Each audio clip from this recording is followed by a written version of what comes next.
Hi, and welcome to my second video. I did promise that I was going to do a second video on the first day that I uploaded a video. However, the lighting got bad. The lighting is still bad today, but at least I have the light on this time. But the last video I filmed is pretty dark, so we're not going to use it. We're just going to refilm it, right? Okay. So, this video is going to be about my journey so far with my insurance and all of the requirements that I've had. So one of the things that I've been looking for most in other YouTube videos and in other stories of bariatric patients is what the insurance approval process was like. And so obviously, or maybe not obviously, I have not been approved for surgery yet.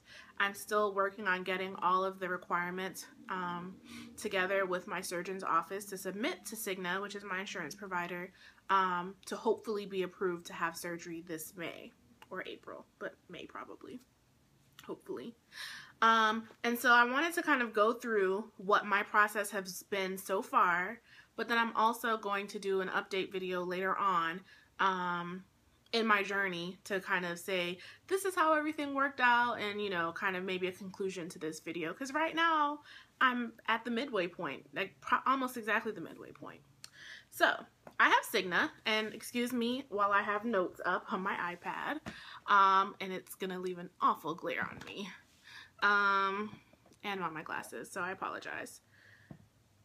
Okay, so with Cigna, one of the biggest requirements is that you have a BMI of at least 40 or a BMI of 35 with certain comorbidities. So for me, the BMI is not an issue because my BMI is about 49, so it's almost 50. So I'm almost in that 50 and up range as far as BMI goes.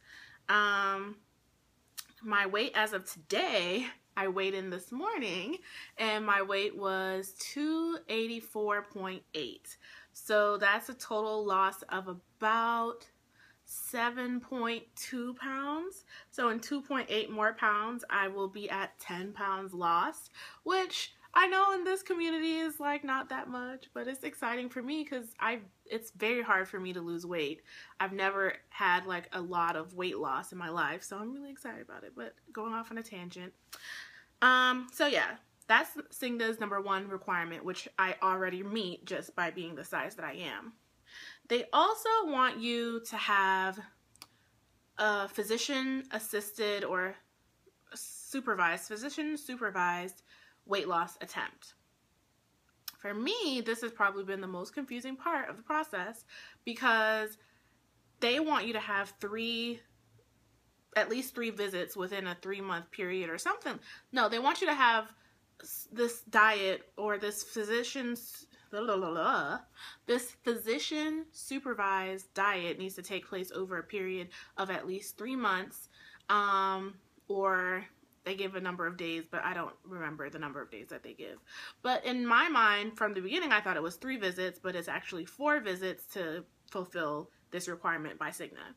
So back in mid-November, I had my initial consult with my surgeon, which does not count towards the 4 visits, apparently. And then December 18th, I had my first visit with my nutritionist. January 20th, I had my second nutritionist appointment. My third physician nutrition appointment is actually going to be with my primary care physician for my annual physical. And then my fourth, I'm saying a lot of times in this video, sorry. My fourth nutrition visit will be with my nutritionist at my surgeon's office again. Today, actually, I went for a consultation with a pulmonologist, is that what they're called? The sleep study doctor. And so it turns out that he thinks there's a very high chance that I have sleep apnea. However, he's letting me do an at-home test because he thinks that I have sleep apnea based off of, you know, his physical examination of me, but in the description of all the symptoms, the only thing I do is snore. I'm not tired throughout the day. I don't feel unrested when I wake up. I just snore a lot. Like, I live with my partner, and she says every night I snore, but, you know, I've never had a noted experience of just, like, not breathing at night or something like that. Well, I did have one bad experience, but that was only one time, right? But anyway, I'm going to be having a home sleep study, probably early next week, and that will determine if I need to get a CPAP machine or not, and I hope I don't. So the sleep study is actually not a Cigna requirement. It's a requirement for my surgeon's office. They want to make sure that I don't have sleep apnea in the event that something happens, I guess, during surgery or after surgery, and to make sure that if I do have sleep apnea that I have a CPAP machine that I'm using. So one other requirement for Cigna is a psychological evaluation. I am so nervous about the psych eval because the psychologist that I called said that it's going to be a 4-hour appointment. What are we going to be talking about for 4 hours? But apparently there's a 3-hour test and then a 1-hour interview, and then based on the results of both, he determines if you're cleared for surgery or not.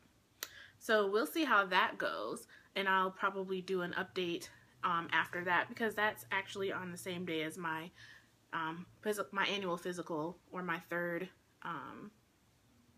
nutritionist physician diet appointment.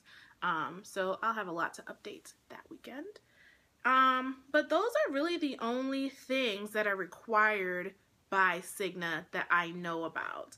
So hopefully I don't have any surprises. You do have to get medical clearance from your primary care physician. So hopefully in my appointment for my physical, next week is the appointment, I'll be able to get her to write a letter or whatever they need for me to be cleared for surgery on her end. But I've already discussed that I want to have surgery with her, so it's not going to be like, I don't think it will be hard to get her approval or whatever. So yes, that's where I am in my insurance journey so far. Right now it's really boring, you know. Hopefully it will stay boring and I'll just go through all these motions and then get approved, and that's it. Hopefully I won't have any drama where I have to like go through an appeals process and stuff like that. I really hope that, you know, I'm able to get all of my ducks in a row ahead of time so that I can just quickly and painlessly go through the insurance process.